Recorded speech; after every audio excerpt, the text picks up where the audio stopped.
ఇన్నిసార్లు డిస్టర్బ్ చేస్తారా సార్? ఇప్పుడు ఇలా ఎన్ని అబద్ధాలు? ఇప్పుడు వారు ఇప్పుడే ఒక నిమిషం కింద మాట్లాడుతూ 50 టీఎంసీలు సముద్రంలోకి నదిలోకి వదిలారని చెప్పారు. వారి బుక్ ఇది, పేజ్ నెంబర్.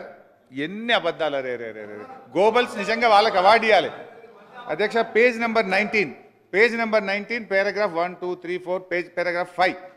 గడిచిన 5 ఏళ్లలో కన్నపల్లి, అన్నారం, సుందిల్లా 162 టీఎంసీలు లిఫ్ట్ లేచి 30 టీఎంసీల నీళ్లను గేట్లెత్తి కిందికి వదిలారు అని బుక్లో ఉంది. ఒక నిమిషం క్రితం మన ఉత్తమన్న లేచి 50 టీఎంసీలు వదిలిండ్రు అన్నారు. అంటే ఎవరి గోబల్స్ అధ్యక్ష? ఇక ఒకటి. 2 అధ్యక్ష, అసలు బేసికల్లీ నేను ఇక చెప్పాలంటే టైం నాకు లేదు కానీ సింపుల్ సీదా గొల్ల లెక్క అధ్యక్ష. ఏంటిది మరి? కాంగ్రెస్ ప్రభుత్వ హయాములో నీళ్ళు ఎందుకు అరపై ఎస్ఆర్ఎస్పి స్టేజ్ 2లా? కేసీఆర్ వచ్చినాక మరి ఎందుకు 2 పంటలకు తుంగతుర్తి, కోదాడ, సూర్యాపేట, మహబూబాదు, డోర్నకల్లు పక్కాగా 2 పంటలకు నీళ్ళు ఎట్లా వారినాయి? కుల్లాయిగా.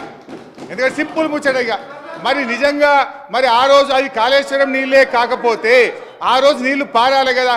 ఆ రోజు పారలేదు ఎందుకు, ఈ రోజు పారినాయి ఎందుకు అంటే పక్కాగా మేము ఆ నీళ్ళు ఇచ్చినాం. ఇది ఇప్పుడు టీవీలో చూస్తున్న సూర్యాపేటోళ్ళకో తుంగతుర్తోళ్ళకి తెలియదా?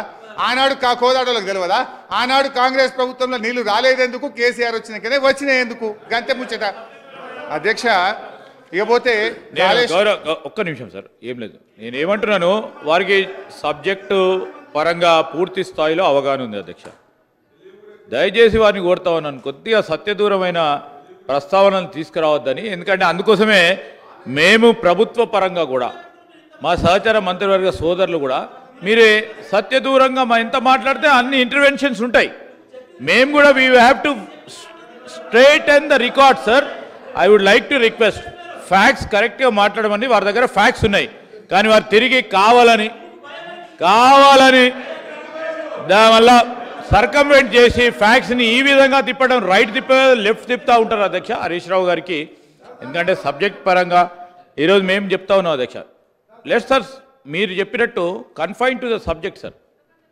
సబ్జెక్ట్తో కన్ఫైన్ అంటే ఏం కాదు, కానీ వారు సత్యదూరమైన మాటలు మాట్లాడినప్పుడు మా గౌరవ సహచర మంత్రివర్గులు అందరూ ఇంటర్వెన్షన్ కావాల్సి వస్తుంది ప్రభుత్వ పరంగా. మీరు ఏదంటే మాట్లాడితే మేము వినుకుంటూ ఉండలేము కదా సార్.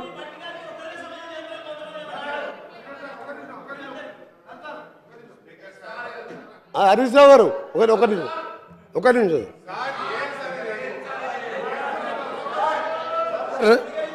వారు గౌరవ ఇరిగేషన్ శాఖ మంత్రి గారు అప్పుడుగా పనిచేసినప్పటికీ మా దగ్గర బ్రాహ్మణ వెల్లంలో ఉదయ సముద్రం ఇరిగేషన్ ప్రాజెక్ట్ సార్ 80% అయిపోయింది.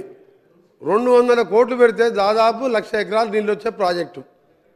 100 సార్లు మొదటిసారి మాజీ ముఖ్యమంత్రి గారు ముఖ్యమంత్రి ఉన్నప్పుడు 100 సార్లు ఇదే హౌస్లో అడిగితే 2 సంవత్సరాలు అడిగాం. ఆ తర్వాత రాజగోపాల్ రెడ్డి గారు పోయినసారి ఎమ్మెల్యే గారు 100 సార్లు అడిగినాం. 200 కోట్లు పెడితే 1,00,000 ఎకరాలు నీళ్ళు వస్తాయా అంటే వీళ్ళకి చేతులు రాలే. వీరు మాట్లాడుతుంది సార్, గౌరవ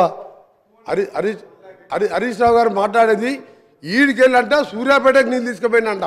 మూసీ నీళ్ళు సార్, పిల్లాయిపల్లి కాల్వ 350 కోట్ల రూపాయలు శాంక్షన్ చేయించి 5 ప్యాకేజీలు చేసి అప్పుడున్న 5 ఎమ్మెల్యేలు పంచుకుంటే ఇప్పటికి పూర్తి కాలేదు సార్.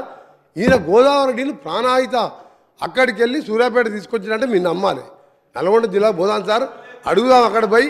ఇంకొక చిన్న ప్రశ్న సార్, ఒక నిమిషం సార్.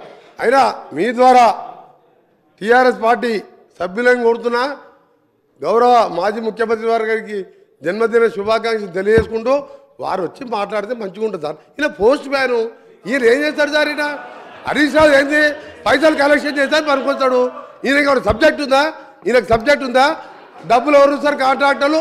అది ఈయన పోయాలి, ఆయన చెప్పింది మేము వినాలి. మా కర్మ సార్ ఇది. హరీష్ రావు చెప్తే మేము వినాలన్నా? మాకు సార్ వారు రమ్మని చెప్పండి. చీఫ్ ఇంజనీర్ ఆయనే, మాజీ ముఖ్యమంత్రి ఆయనే, డిజైన్ ఆయనే, కూలగొట్టింది ఆయనే.